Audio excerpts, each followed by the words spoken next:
예, 오늘 말씀은 완전했던 왕 아사입니다. 열왕기상 15장 14절 말씀이고요. 제가 읽겠습니다. 15장 14절. 그러나 산당들은 제가 하지 아니하였더라. 그래도 불구하고 아사의 마음이 그의 평생토록 죽게 대하여 완전하였더라. 예.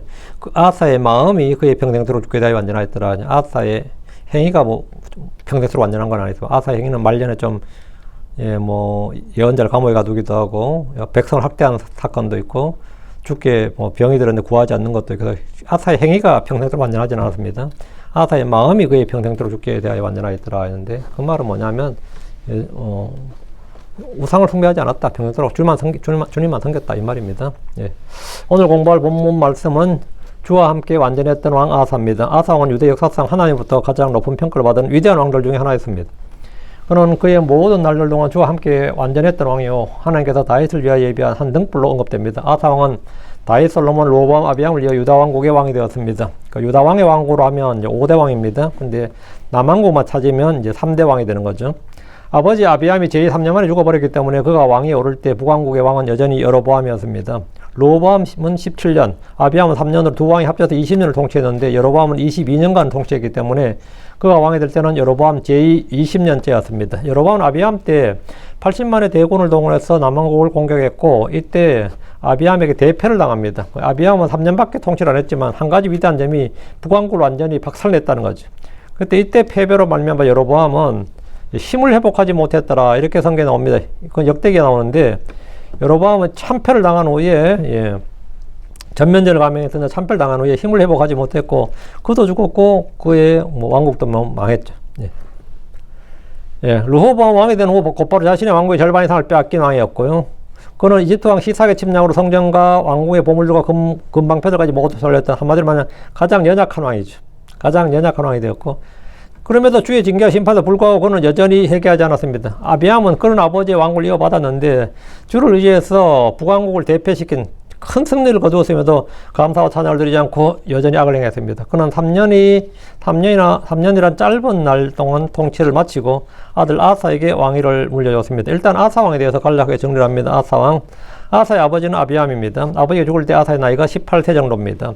제2기간은 41년 동안 장기 통치를 했고요. 사망년 때는 제41년에 41년 만에 제39년에 발에 병이 났죠. 41년째에 이제 병이 난 지 2년 만에 죽었습니다. 이때 그의 나이가 대략 58세 정도였습니다. 그의 어머니 이름은 기록되어 있지 않는데 대신 그의 할머니 마가를 그의 어머니라고 기록합니다. 마가는 아비살롬의 딸 다말이 우리엘과 결혼해서 낳은 딸입니다. 그래서 성경 그녀를 아비살롬의 딸 또는 우리엘의 딸 이렇게 말합니다. 이것은 모순이나 오류가 아니라 둘 다 맞습니다. 마가는 르호보암의 아내이자 아비암의 어머니며 아사에게 할머니로서 태후, 한국식으로 하면 대왕 대비가 됩니다. 아비암이 통치 3년 만에 워낙 빨리 죽었기 때문에 르호보암의 아내요 아비암의 어머니이자 마가는 섭정을 할 수 있는 지위였습니다. 아사는 41년이란 장기 집권을 한 후에 아들 여호사밧에게 왕위를 물려줬습니다. 아사는 즉위 직후에 우상을 제거하고 제단을 부수었고 유다와 베냐민에게 하나님을 찾을 것과 주의 율법과 명령을 지키도록 명령했습니다. 본격적인 신본주의로 복귀, 법치주의를 선언한 겁니다. 솔로몬의 말년부터 이어져 오던 인본주의와 민본주의, 세속주의의 시대를 종결하고 다윗과 같은 길, 다윗의 길을 간다. 우리는 다윗의 길로 간다. 이렇게 같은 정책을 펼쳤습니다. 그는 완전한 마음으로 주께 돌아갔습니다. 그는 옳은 일을 행했고 그의 마음이 평생토록 그의 모든 날들 동안 주와 더불어 완전했습니다. 그 결과는 평안이었습니다. 그래서 역대기 14장 1절에 그의 시대에 그 땅이 10년 동안 평안하였더라. 역대기 14장 5절에 왕국이 그 앞에서 평안하였더라. 이렇게 계속 평안하였더라. 이렇게 기록하고 있습니다. 이것이 바로 아사 왕이 주를 부지런히 찾은 결과입니다. 우리가 언제나 영적인 것을 가면 영적인 것은 성례 이름 뭐냐? 생명과 평안이에요. 생명과 평안입니다. 우리가 부지런히 영적인 것을 구할 때 마음속에 늘 평안이 있습니다. 이게 뭐냐? 신본주의와 법치주의로 회개했을 때 얻었던 복입니다. 유다는 주를 찾고 주의 명령을 행할 때 곧바로 율법의 복을 받는 것을 체험했습니다. 역대기하 14장 7절 우리가 주 우리 하나님을 구하고 우리가 그분을 구하였으므로 그분께서 우리에게 사방의 안식을 주었느니라 하였으며 이에 그들이 건축하고 형통하였더라. 건축하고 형통하였더라. 아사가 왕이 되었을 때 유다가 누리는 평안과 복은 전적으로 그가 주를 찾고 옳은 일을 행했기 때문입니다. 설령 전쟁이 있더라도 완전한 승리를 거둡니다. 그는 제4년째 에티오피아 왕 세라의 100만 대군의 침략을 받았습니다. 이때 그를 맞아 싸우러 나간 아사 유명한 기도가 있습니다. 역대기 14장 11절에 그리고 아사가 주 그의 하나님께 부르짖어 말하였더라. 주여 많은 자들로 돕든지 혹은 능력이 없는 자들로 돕든지 주께는 아무 일도 아니오니 오 주 우리 하나님이여 우리를 도우소서. 이는 우리가 주를 의지하며 주의 이름으로 우리가 이 무리를 대적하여 가나이다. 오 주여 주께서는 우리 하나님이시오니 사람이 주를 이기지 못하게 하옵소서. 이게 아사의 그 유명한 기도입니다. 그는 이 전쟁에서 완벽한 승리를 거두었고 엄청나게 많은 전리품을 거두었습니다. 이 전쟁으로 주의 두려움이 그랄 주변의 모든 도시 임함으로 그들이 그 도시들을 치고 그 모든 도시에서 많은 물건을 노략했고 양과 낙타를 많이 사잡고 예루살렘으로 돌아왔습니다.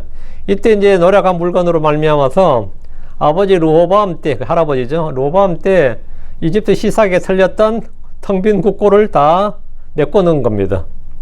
이때 다시 회복을 한 거죠. 아사 왕은 에티오피아의 전쟁 후에 통치 제35년까지 다시는 전쟁이 없었더라. 다시는 전쟁이 없었다 했어요. 그래도 성경은 그가 평생 동안 전쟁을 치는 것으로 기록하는데 이는 북왕국 이스라엘 왕 바사 왕과의 군사적 긴장 때문이었습니다. 그가 한 놀라운 일 중 하나는 선견자들이 선포한 주의 말씀을 듣고 남왕국 유다가 언약을 갱신한 일입니다. 그리고 태후 마가를 폐위했습니다. 제36년째 이스라엘의 바사의 침략을 맞아 시리아의 베나닥과 동맹을 맺었습니다. 이 일로 그는 선견자 하나냐에게 책망을 받았지만 회개하는 대신에 그를 감옥에 가두었습니다. 그때부터 그에게 전쟁이 있었습니다. 왕으로서 그는 예언자들의 간섭을 받고 싶어 하지 않았던 겁니다. 그리고 그의 통치 말년에 발에 심한 병이 들었으니 의사만 구하고 죽게 구하지 않으므로 죽었고 다윗의 도시에 묻혔다. 여기까지가 아사에 대한 이제 팩트입니다. 자, 이제 본문 들어가서 9절입니다. 그리고 이스라엘 왕 여로보암의 제20년에 아사가 유다를 통치하였더라.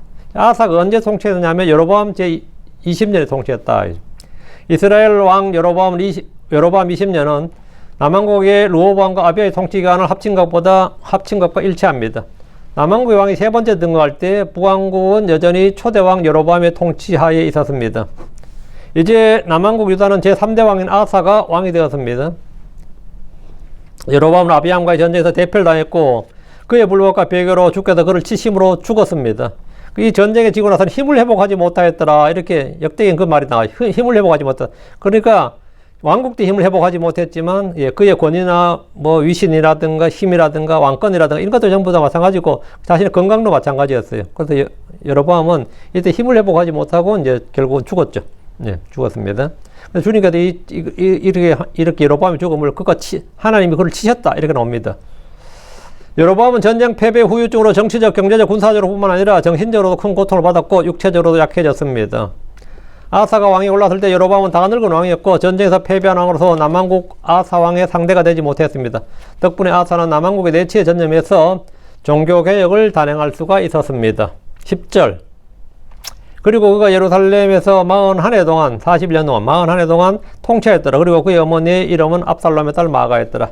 아사는 예루살렘에서 41년 동안 통치했습니다. 남왕국 유다는 다윗 솔로몬을 거치면서 계속해서 다윗의 도시인 예루살렘을 수도로 삼았고 한 번도 바뀐 적이 없습니다. 수도가 바뀐 적이 없어요. 왕조도 바뀐 적이 없습니다. 이에 반해 북왕국은 왕조가 자주 바뀌었고 그때마다 수도가 바뀌었습니다. 수도가 바뀌었다고. 여로보암 1세는 세겜을 수도로 삼았습니다. 바사 왕조가 되자 바사가 왕이 되니까 바사 왕조가 되는데 그는 다시 수도를 디르사로 옮겼습니다. 세겜에서 디르사죠. 그리고 오므리가 왕이 되었는데 오므리 왕조가 될 때 오므리, 아시아, 요람이거든요. 그리고 이때부터가 사마리아가 수도가 됩니다. 또 예후 왕조죠. 예후가 이제 반란 일으켜서 예후, 요아스, 여로보암 2세 이때가 이제 사마리아를 수도로 삼게 되고 그러니까 사마리아는 그때부터 영구수도 오므리 왕조부터는 이제 끝까지 망할 때까지 영구수도가 됐고요.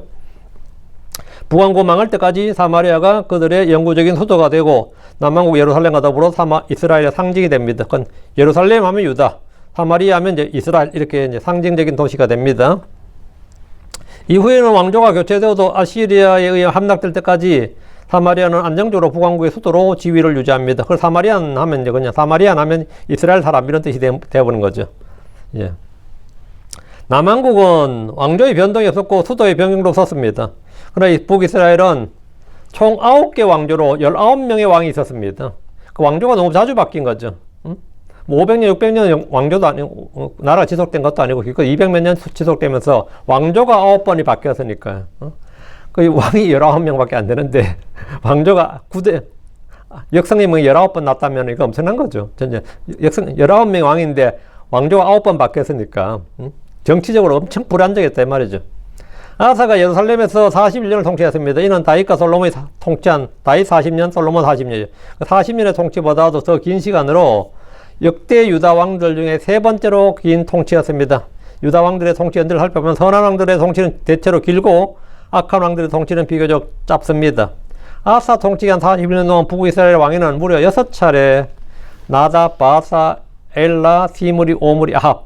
그 아합 때까지 아사가 혼자 왕이었어요. 이쪽은. 남왕국 이쪽 6명이 바뀔 동안 남왕국은 혼자 왕이었다. 아사가 혼자 왕이었다 이거예요. 10절에 그리고 그의 어머니 이름은 압살롬의 딸 마가였더라. 이 부분은 이제 그의 어머니란 표현 때문에 그의 어머니 이름, 그의 할머니 이름이 안 나오고 그의 어머니 이름이 나오죠. 그의 어머니 이름이 나오니까 이 부분은 성경이 말하는 아버지, 어머니, 아들, 딸들에 대한 용법을 조금 알아야 됩니다. 성경에서 아버지는 친아버지도 아버지고 할아버지도 아버지고 증조할아버지도 아버지예요. 그냥 다 아버지입니다. 모든 조상을 다 아버지라고 합니다. 아들, 딸은 손자, 손녀들뿐 아니라 후손을 지칭하는 말입니다. 여기는 외가도 포함됩니다. 그러다 보니까 약간 읽을 때 약간 헷갈릴 수가 있습니다. 읽을 때 약간 헷갈릴 수 있는데 로밤의 아내가 마가입니다. 마가는 아비암의 어머니이자 아사의 할머니입니다. 그녀는 이방 여인이 아니라 압살롬의 손녀로 유대 왕가의 혈통입니다. 그녀는 로밤의 18명의 아내 중 가장 사랑받는 아내였고 아비야, 아떼, 시사, 슬로밋을 낳았습니다. 로밤의 여러 아들들 중에 마가에게서 태어난 아비야를 왕으로 삼았고 마가는 아들 아비야가 죽은 후에 아사 시대의 태후로서 영향력을 행사했습니다. 열왕기상 15장 2절에 아비야의 어머니가 마가라 했는데 10절에서는 아사를 압살롬의 딸 마가 이렇게 되니까 뭔가 이상할 수도 있습니다. 성경은 할아버지 할머니란 말을 사용하지 않습니다. 뭐 할아버지란 말은 한 번도 나오지 않고요. 할머니란 말은 이제 외조모에 한 번 나오는데 그 디모데후서 1장 5절에 디모데 외조모에서 딱 한 번 할머니라는 용례가 그랜머더라는 단어는 딱 한 번밖에 나오지 않습니다. 그 다음에는 누구의 아들, 누구의 아들 이런 식으로 표현하지 뭐 할아버지 할머니라 표현을 하지 않습니다. 누구에게서 난 누구의 아들 이런 식으로 표현하면 이제 그게 할아버지 뭐 이제 우리 개혁부터는 이걸 뭐 증손까지 이렇게 4대 손 이런 식으로 표현했죠. 번역할 때 우리 알아서 그렇게 번역을 해준 거죠. 우리나라 독보에 맞춰가지고 그냥 킹제임스 용법이나 히브리 용법 그냥 아버지예요 다. 11절입니다. 그리고 아사가 주의 눈앞에서 자기 아버지 다윗이 행한 같이 옳은 것을 행하였더라. 아사 왕은 성경에서 가장 극찬을 받은 왕들 중에 하나인데 이유는 그가 주의 눈앞에서 자기 아버지 다윗이 한 같이 옳은 것을 행했기 때문입니다. 솔로몬은 아버지 다윗과 달리 우상 숭배를 했습니다. 로보암과 아비암 역시 자기 아버지 다윗과 달리 산당들을 만들었고 우상 숭배에 관용적이었습니다. 그러나 아사는 자기 아버지 다윗과 같이 신본주의로 회개하고 법치주의로 돌아왔습니다. 그는 아버지들이 행했던 불법과 죄를 거부하고 다윗의 길로 돌아갔습니다. 그는 주를 섬기고 주의 율법을 따랐습니다. 그동안 유다에 만연했던 각종 불법과 죄악을 금지했고 없앴습니다. 12절 그리고 그가 땅에서 남색자들을 제거하였고 그의 조상들이 만든 모든 우상들을 없앴더라. 이게 중요해요. 제거하였고 없앴더라. 그냥 단순히 뭐 종교개혁만 한 게 아닙니다. 이거는 이거 행정력을 강화한 거죠. 행정력을. 법을 강제한 겁니다. 법이 사문화된 게 아니라 법이 이제부터는 살아서 움직인 거죠. 왜? 행정력이 뒷받침되니까. 아사는 그의 왕국에서 남색자들을 제거했습니다. 율법에 따라 제거했다고요. 이는 오늘날 교회가 동성애자들에 대해 긍정적 우호적 메시지를 내는 것과는 정반대였습니다. 율법은 남색을 사형에 처할 죄로 규정합니다. 그런데 오늘날 교회는 왜 이렇게 성경과 다르게 말하고 가르치는 겁니까? 이는 교회가 다윗의 길이 아니라 여로보암의 길을 걷고 있기 때문입니다. 개혁과 부흥을 말하는 성도들은 많지만 교회의 세속화를 타파하고 성경으로 돌아가려는 실행적 순종을 하는 이들은 거의 없습니다. 그때마다 강력하게 저항한 게 뭐냐면 기독교는 사랑이라 그래요. 그러니까 의와 거룩, 선한 길, 의의 길, 거룩의 길을 회복하려고 할 때마다 나오는 게 뭐냐면 하나님 은혜고 사랑이라는 거예요. 하나님 은혜와 사랑이란 말이 한마디로 보면 교회의 거룩한 순결과 투쟁을 방해하는 마귀의 술책으로 사용되고 마귀의 가장 정가의 보도 방패가 뭐냐예요. 그게 뭐냐 하나님 은혜도 하나님 사랑이라는 겁니다. 태속주의 물결이 휩쓸 때마다 그들이 내서 태우는 말이 하나가 뭐냐면 은혜를 강조하고 사랑을 강조하는 겁니다. 아사는 그의 조상들이 만든 모든 우상들을 없앴습니다. 솔로몬이 지은 산당들에 있던 우상부터 르호보암, 아비암 때 유대 땅에 있던 모든 우상들을 제거한 겁니다. 북왕국 이스라엘은 여로보암 왕의 지원 아래 탈유대교 작업이 진행되었다면 남왕국 유다의 왕들은 주를 섬긴다고 하지만 백성들이 행하는 우상 숭배를 방조했고 그 땅에는 남색하는 자들이 이제부터 뭐 우리에게 자유를 달라, 입법화 시켜달라, 합법적으로 만들어달라 뭐 이러고 있었던 겁니다. 오늘 미국과 비슷한 거죠. 그걸 합법화 시켜달라고 뭐 거의 합법화 된 거죠. 르호보암 때나 아비암 때는 뭐 합법화 된 겁니다. 그 땅에 바알과 아스타롯과 밀곰과 금오서 등을 섬기는 자들이 점점 늘어났고 높은 산에는 산당들과 작은 숲이 즐비했습니다. 아사는 왕으로서 일단 왕국 안에 있는 이런 우상 숭배 처소들을 제거했고 종교적 혼합주의와 다원주의, 세속주의를 일단 모두 다 척결했습니다. 그리고 유일하신 하나님을 믿고 섬기는 신본주의로 회개하고 법에 따라 그들을 판단하고 심판했습니다. 남왕국 유다에는 처음으로 강력한 신본주의, 법치주의를 실행하는 왕이 등장한 겁니다. 다윗도 훌륭하다고 하지만 사실 이런 실행을 하던 왕은 다윗도 이런 실행을 안 했어요. 다윗은 그런 게 별로 없었기 때문에 아예 뭐 실행했더라는 게 없었겠지만 전쟁하고 바빴겠지만 이렇게 이 산당들이 이런 거 다 제거하고 우상들 제거하고 이런 작업을 했던 사람은 아사가 사실은 처음이었습니다. 왕으로서 처음이었어요. 그는 말로 정치 구호를 외친 것이 아니라 엄청난 추진력을 발휘해서 모든 우상들을 없애버렸습니다. 이건 다윗도 솔로몬도 못했던 일이에요. 13절입니다. 그리고 또한 그의 어머니 마아가 즉 왕비였던 그녀를 그가 제거하였으니 이는 그녀가 작은 숲 안에 한 우상을 만들기 때문이라. 아사가 그녀의 우상을 파괴하고 기드론 시내가에서 그들을 불살랐더라. 이건 완전히 본때를 보여준 겁니다. 아사 왕은 그의 개혁 정책에 거침이 없었습니다. 그의 우상 타파와 척결의 의지를 가장 잘 보여주는 상징적인 사건이 하나 있었으니 그의 어머니 마아가 즉 왕비, 우리 지금 한국식으로 하면 대왕대비고요. 아니면 태우라고 번역하면 이제 족보가 맞아요. 근데 영어는 그냥 퀸으로 되어 있으니까 그냥 왕비하면 누구의 왕비냐 이 말이죠. 그 자기 왕비나 자기 마누라는 아닐 거고, 예, 아비양 아버지 마누라도 아니고, 그럼 왕비인데 누구의 왕비였나 그러면 이제 르호보암의 왕비였죠. 그 왕비였어. 즉, 그래 이제 태우라 번역해도 되고 대왕대비로 번역해도 될 겁니다. 근데 여기서는 그냥 영어로 그냥 퀸이니까 문자적으로 그냥 왕비라고 놔두고 누구의 왕비였는지를 알면 되는 거죠. 예. 이제 너무 지나치게 해가지고 뭐 우리가 아버지라고 번역해야 될 거를 가지고 뭐 증조 할아버지, 고조 할아버지 이런 식으로 번역할 필요는 없는 겁니다.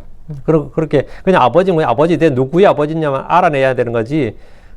그렇게 성경에서 말하지 않는 것까지 우리가 이제 막 과잉 친절, 과잉 번역할 필요 없는 것 같아요. 그래서 그냥 왕비로 놔뒀습니다. 그의 어머니 마아가 즉 왕비였던 그녀를 그가 제거한 겁니다. 마아가는 다른 왕비들처럼 이방인 이교도 출신이 아니라 다윗의 왕가 일원이었고 르호보암의 아내였던지라 왕실의 어른으로서 그 상징적 존재지. 일단 핏줄이 다윗 왕가 출신이잖아요. 그러니까 왕실의 어른이란 말이죠. 제일 종친에서 제일 어른이라고. 아사는 그런 마아가를 폐위해버렸습니다. 우상 숭배자는 왕실의 일원이고 어른이라도 예의가 없다는 왕의 강력한 의지를 보여준 겁니다. 그는 육신의 정과 욕심을 십자에 못 박고 오직 율법에 기록된 주의 말씀만을 존중하고 따랐습니다. 그 성경에 기록된 율법만 말이에요. 따랐다. 그는 진리의 수호자였습니다. 그는 유다의 왕으로서 하늘의 법이 모든 것보다 우선해야 함을 몸으로 실천했는데 이는 모든 성도들이 따라야 할 본보기라 할 수 있습니다. 우리 주께서 마태복음 10장 37절 38절에 아버지나 어머니를 나보다 더 사랑한 자는 내게 합당하지 아니하고 아들이나 딸을 나보다 더 사랑한 자도 내게 합당하지 아니하니라. 그리고 자기 십자가를 지지 않고 나를 뒤따른 자는 내게 합당하지 아니하니라 하고 말씀하신 그 구약에 본해야 되는 인물이 있으니 아사 왕입니다. 마아가는 분명 아사 왕의 우상 철폐 정책을 반대했을 겁니다.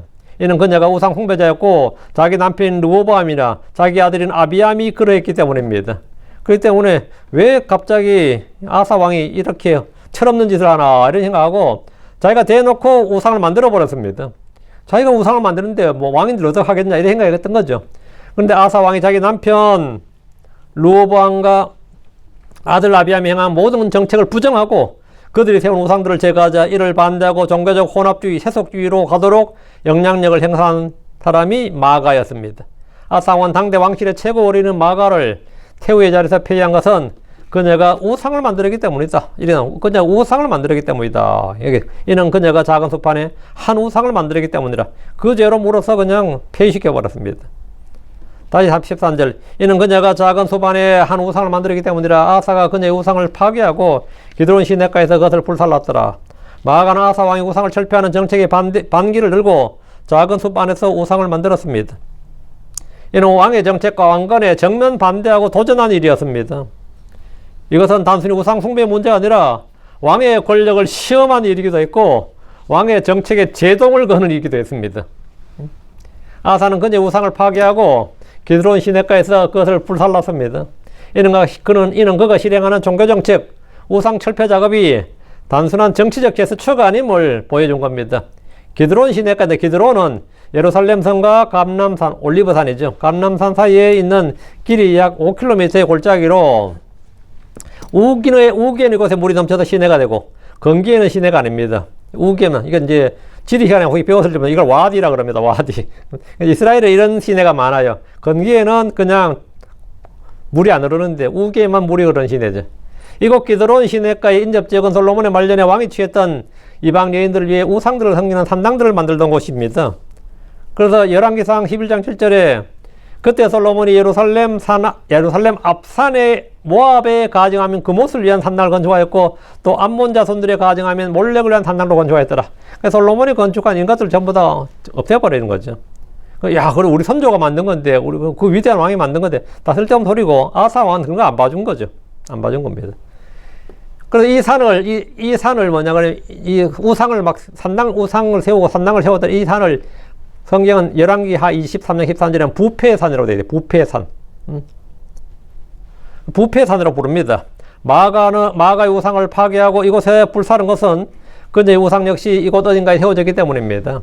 아사 왕은 이로써 유대교의 타협주의와 혼합주의, 세속주의를 단호히 거부하고 오직 유일하신 하나님을 섬기는 신본주의와 법치주의의 깃발을 높이 들었습니다. 우상을 만든 태후를 제거하는 왕이 통치하는 왕국에서 백성들은 더 이상 감히 우상 숭배를 엄두조차 낼 수 없게 된 겁니다. 태후도 폐위시키는데 신하들은 말할 필요도 없고 백성들은 더 말할 필요도 없는 거죠. 하나님께서 아사를 가장 높이 평가하는 부분이 바로 그의 이런 선하고 의로운 행동입니다. 14절. 그러나 산당들은 제거되지 아니하였더라. 그러면서 아사의 마음은 그의 모든 날에 주와 함께 완전하였더라. 그러나 산당들은 제거되지 아니하였더라. 아사 왕의 철저한 계획 의지를 볼 때 산당들을 제거하지 않았던 것은 뭔가 좀 이상합니다. 산당들을 왜 제거하지 않았을까? 그래서 어떤 이는 이것이 개혁군주였던 아사 왕의 한계로 비판하기도 합니다.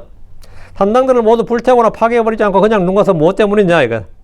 당시 아사의 눈에, 당시 아사의 눈에 이 산당은 심각한 우상숭배 처소로 간주되지 않았던 것으로 보입니다. 이유는 역사적으로 유다는 예루살렘 성전이 건축되기 전까지 온 백성이 산당에서 주께 헌물을 드렸기 때문입니다.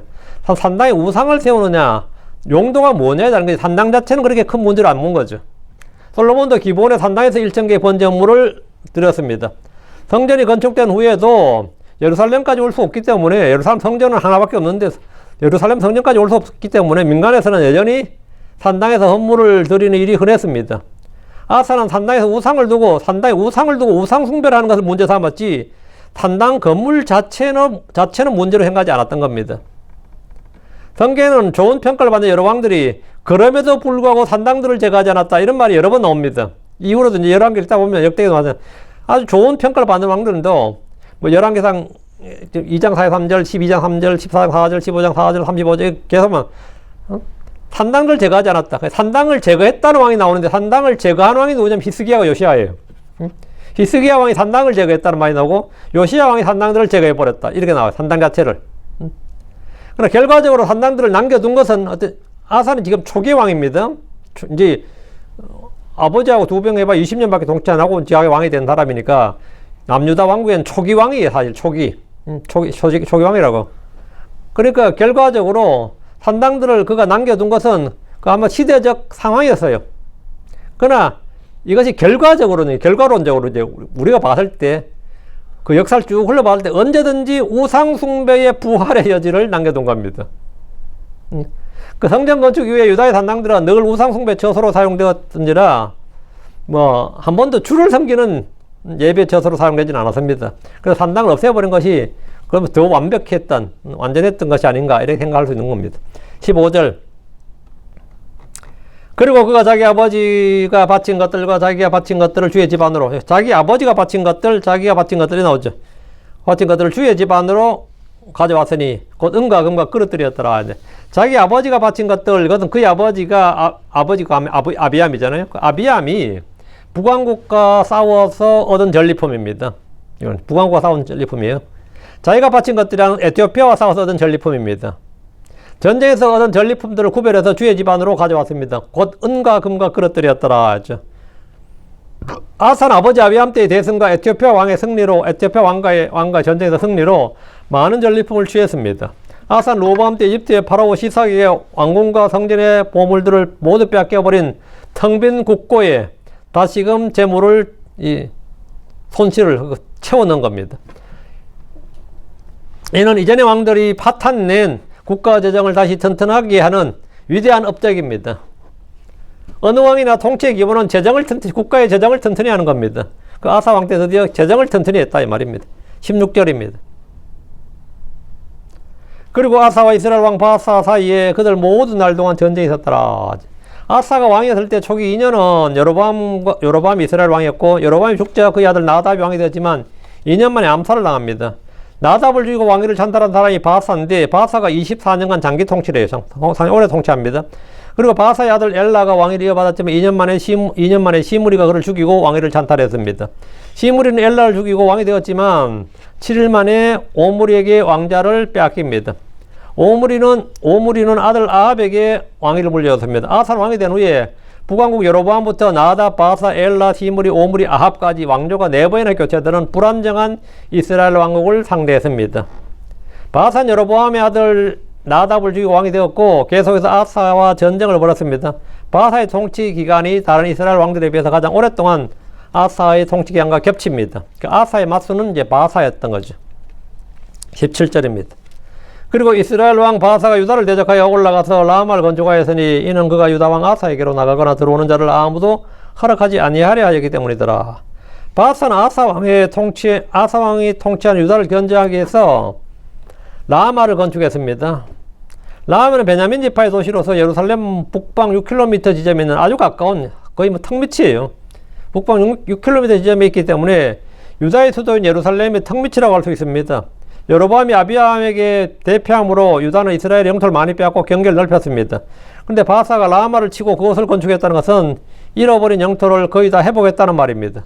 바사가 이곳을 점령해서 군사 기지로 만든 것은 이스라엘 백성들이 남쪽으로 탈출하지 못하게 막기 위한 것이었습니다. 역대기하 15장 9절에 보면 온 유다와 베냐민과 에브라임과 므낫세와 시므 사람들이 아사가 통치하는 남왕국으로 대거 이주하는 장면이 나옵니다.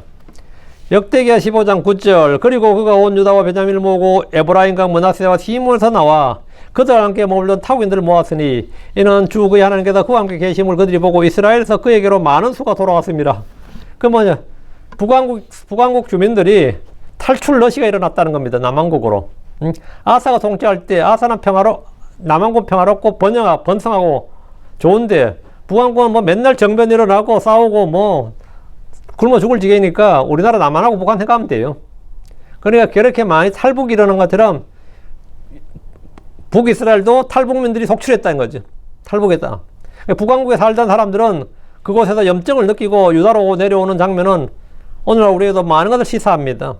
이런 자연스럽게 오늘날 북한 사람들의 탈출이 떠오릅니다. 이때가 아사의 통치 제36년째입니다. 정치가 불안정하면 외국으로 이민을 떠난 사람들이 많은 것은 자연스러운 일입니다. 정치 불안하면 말이죠. 아무리 한국 사람이 거기 다 있어도 다 처분해버리고 뭐 미국으로 오든지 캐나다로 오든지 뭐 일본으로 가든지 호주로 가든지 아니면 싱가포르로 가든지 이런 사람들 굉장히 많습니다. 실제로 정치가 불안정하면 불안정하고 뭐 염증이 느끼면 나라를 떠나버리는 거죠. 그건 뭐 당연한 일인 겁니다. 본문에서 이는 그가 유다 왕 아사에로 나가거나 들어오는 자를 아무도 허락하지 아니하려 했기 때문이라. 한번 국경 통제 목적이었다 이 말이죠. 국경 통제 목적이었는데 라마를 건축한 이유를 설명하고 있는데 목적은 주민 통제입니다. 탈북하지 말라는 거예요. 여기서 탈북할 때 북은 북이스라엘입니다. 북한이 아니고. 탈북하지 말라고요.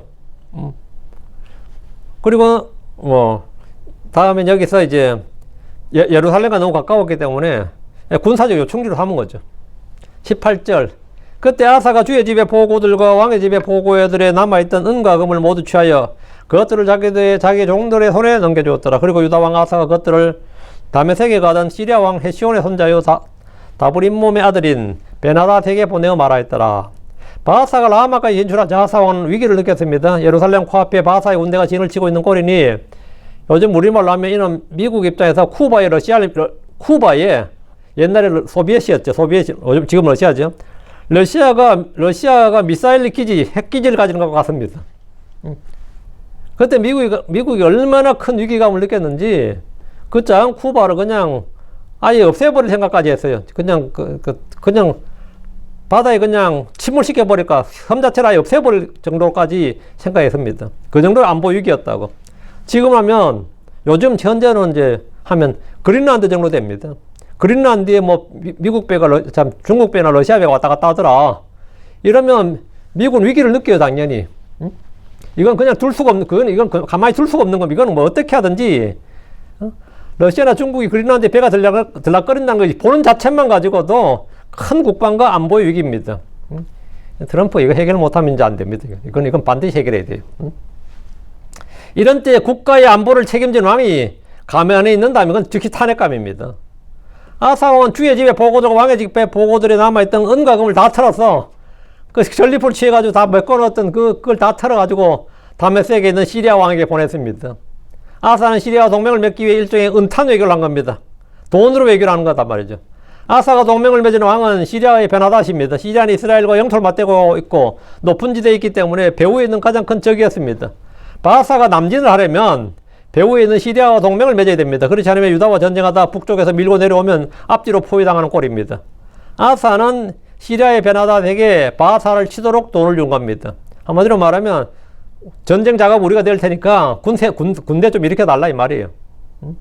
그럼 남진을 포기할 수밖에 없습니다. 아사 왕은 베나닷에게 보험을 보내 동맹을 맺고 이스라엘과는 동맹을 끊도록 했습니다. 이런 정치 외교적으로 보면 전쟁을 하지 않고 승리하는 한마디로 외교의 승리, 뭐 돈의 승리, 한번 그렇게 말할 수 있는 쾌거입니다. 그러나 영적으로 보면 왕국을 지키기 위해서 이방 왕을 신뢰하는 어리석은 판단이고 결정했습니다. 차라리 이 돈으로 용병을 사는 게 차라리 나아요. 시리아를 하는 것보다는 용병을 사는 게 차라리 나은데 어쨌든 아사가 인간적으로 생각할 때는 가장 효과적인 방법이 뭐냐? 예, 이스라엘의 후미에 있는 시리아를 살짝 꼬드겨 가지고 시리아가 뒤를 좀 쳐주면 국경 도시 몇 개만 좀 뭐 총질해줘도 충분히 라마의 건축은 끝나는 거죠. 뭐 그런 건 그런데 외교적으로 아주 능숙한 장면이었는데 이게 이제 성경적으로 영적으로 봤을 때는 이제 해서는 안 되는 일이었던 거죠. 19절.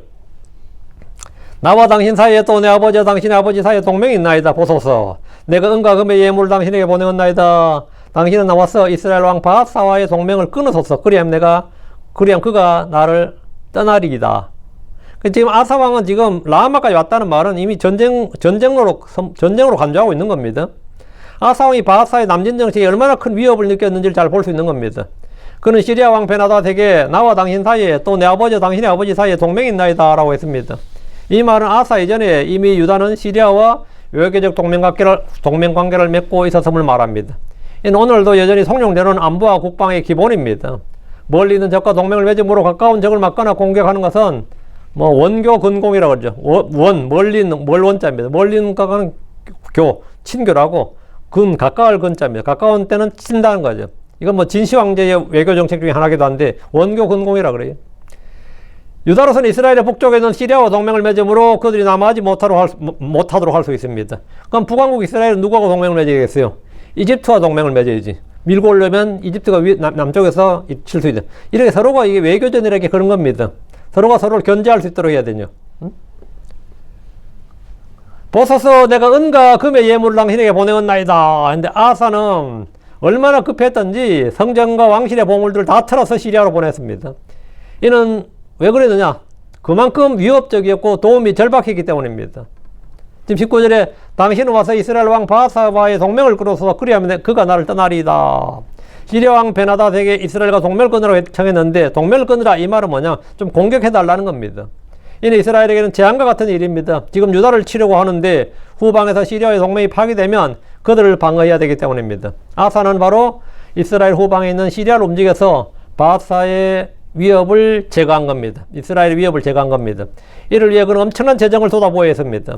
돈으로 평화를 사는 데 드는 비용은 전쟁 비용보다 적지 않습니다. 20절입니다. 이에 베나닷이 아사 왕에게 귀를 기울이고 자기의 군대 장관들을 보내어 이스라엘 도시들을 대적하게 하였으며 이온과 단과 아벨 벤마가와 긴네로가 납달리의 온 땅을 쳤더라. 이 베나닷이 돈을 받고는 입 싹 닦아버려서 완전 망했는데 말을 들었어요. 응? 아사가 보낸 보물들은 즉시 효력을 발휘했습니다. 이에 베나닷이 아사 왕에게 귀를 기울이고 응? 오케이 했다 이거죠. 내 돈값 한다 이거예요. 그만큼 돈을 보내줬으면 나 그거 하겠다. 그러나 아사가 보낸 돈을 그냥 꿀꺽 삼키지 않았습니다. 베나닷은 아사 요구를 그대로 수용해서 자기의 군대 장관들을 보내어 이스라엘의 도시들을 대적하겠습니다. 라마를 건축하며 예루살렘 공격을 노리던 바하사 입장에서는 뒤통수를 제대로 맞은 겁니다. 시리아의 군대가 이온과 단과 아벨벤 마가와 긴네롯과 납달리의 온 땅을 쳤기 때문입니다. 남북왕국의 문제는 주변 이방왕국의 적절한 이용거리가 된 겁니다. 그들은 힘을 합쳐야 되는데 그들의 분열하니까 주변국들이 이렇게 잘 사용해 먹고 돈 버는 거죠. 21절입니다. 그리고 이런 일이 있었으니 바사가 그것을 들었을 때 그가 라마 건축하는 것을 그만두고 디르사에 가했더라. 디르사에 가했더라. 바사 때는 디르사가 수도였다는 거죠. 바사는 시리아의 공격 소식을 듣자 라마를 군사도시요 요새로 건축하는 것을 그만두고 디르사에 거주했습니다.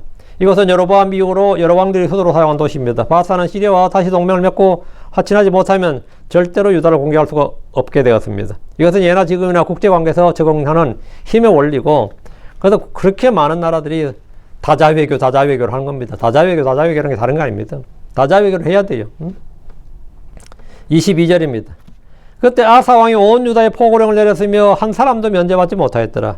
이에 그들이 바사가 건축하였던 라마의 돌들과 목재를 가져갔고 아사 왕이 그것들로 베냐민의 게바와 미스바를 건축하였더라. 그러니까 순수한 정치적 관점으로 봤을 때, 정치 외교학적 관점으로 봤을 때는 아사는 상당히 능숙한 외교관이고 능숙한 정치인이에요. 근데 이제 영적으로 봤을 때 하나를 의지하지 않고 왜 이렇게 육신의 힘으로 정치적으로 해결하려 했느냐, 이게 이제 문제인 거지. 그냥 인간적으로 봤을 때, 정치로 봤을 때는 아사가 얼마나 이 정치에 능했는지를 보여주는 거죠. 물론 돈은 많이 썼지만.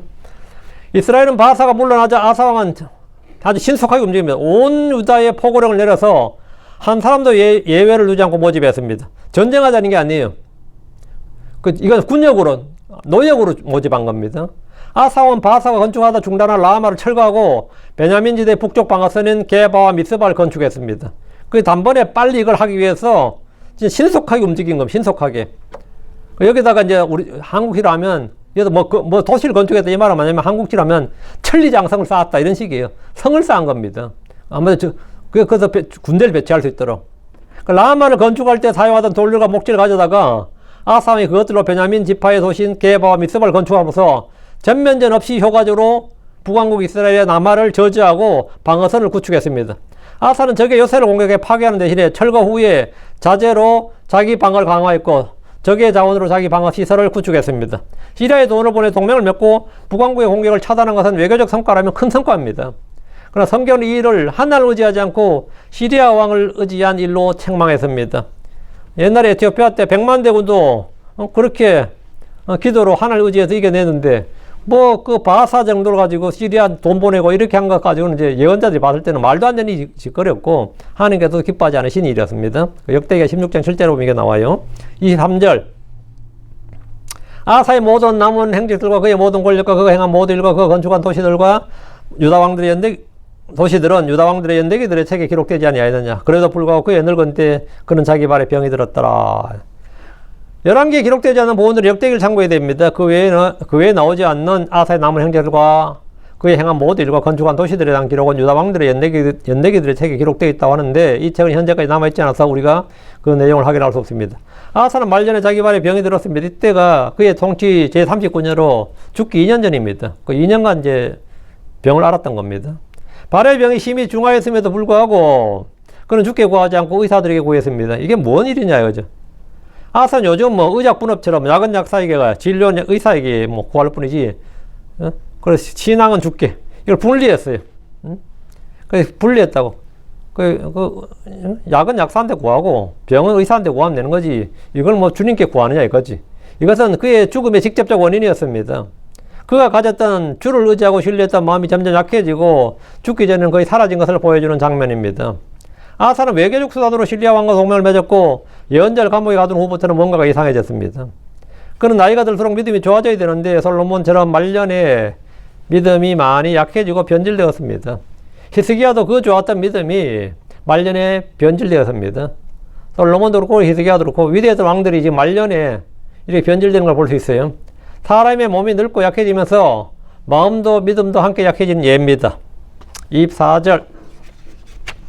그리고 아사가 그의 조상들과 함께 잠들었고 그의 아버지 다윗의 도시에서 그의 조상들과 함께 묻혔더라. 이에 그의 아들 여호사밧이 그를 대신하여 통치했더라. 아사는 제41년에 그의 조상들과 함께 잠들었고 죽었다 이 말이죠.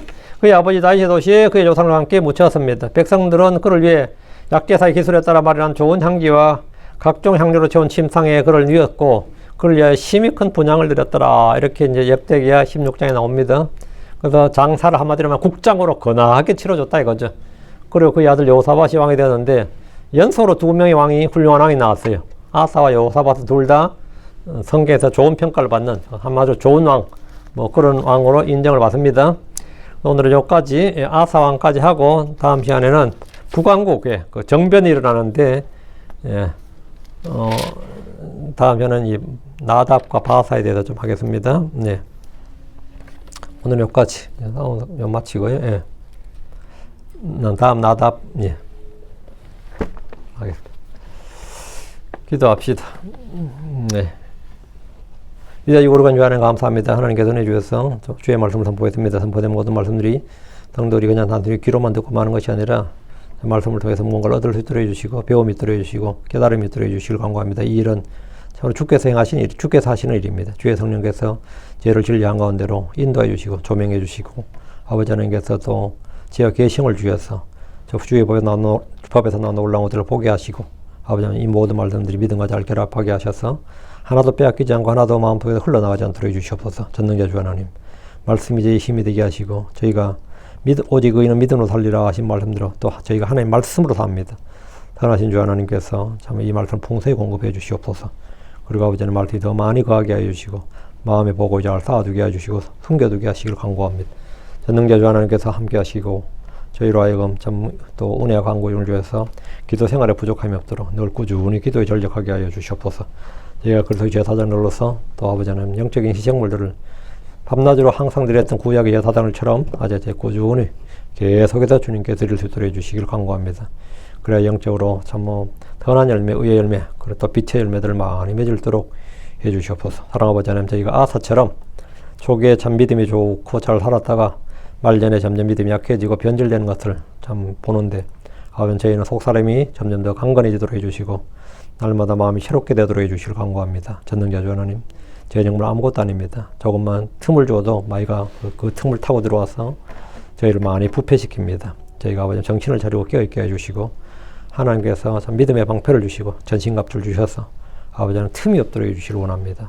그리하여 저희가 강건하게 서서 마귀를 대적할 수 있도록 해주시고 세상을 이길 수 있도록 해주시고 저희가 무엇보다도 지켜야 할 것들 중에서 마음을 잘 지킬 수 있도록 해주십시오. 감사드립니다. 주의 성기도합니다.